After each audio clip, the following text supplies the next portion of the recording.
আসসালামু আলাইকুম। আবারও একটি নতুন ভিডিও নিয়ে আসলাম। আজকে আপনাদের দেখাবো যে ফ্ল্যাশ নষ্ট সিল, ডিস্টার্ব সিল কি করে ঠিক করা যায়।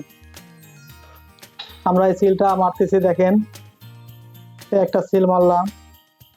দেখুন প্রত্যেকটা সিলের এইখানে দেখেন একটা ফোঁটা পড়ে আছে।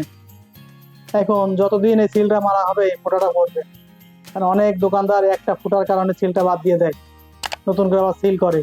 এই জন্য আজকে আমরা দেখাবো যে সিল তৈরি না করে পুরোটা কি করে ভ্যানিশ করা যায়। আমরা প্রথমে একটি গ্লাস নিব,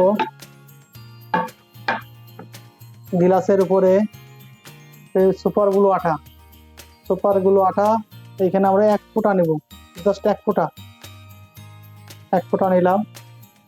নেওয়ার পরে আমরা একটা শোন বা ইন্ডিকেটারের মাথা নিব, নিয়ে আমরা এর মাথায় হালকা একটু নিব,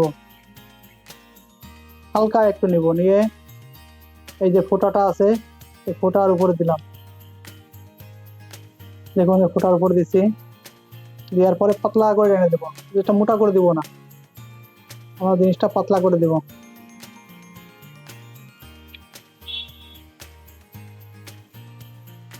দেখুন হালকা পাতলা করে আঠা দিছি।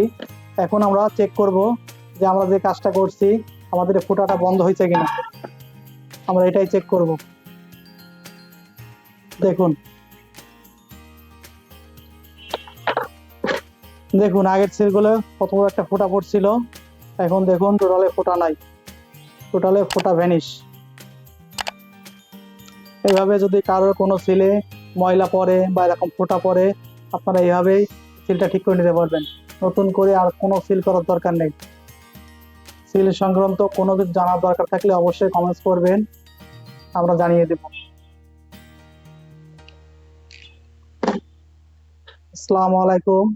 পাশে থাকবেন, পাশে পাবেন।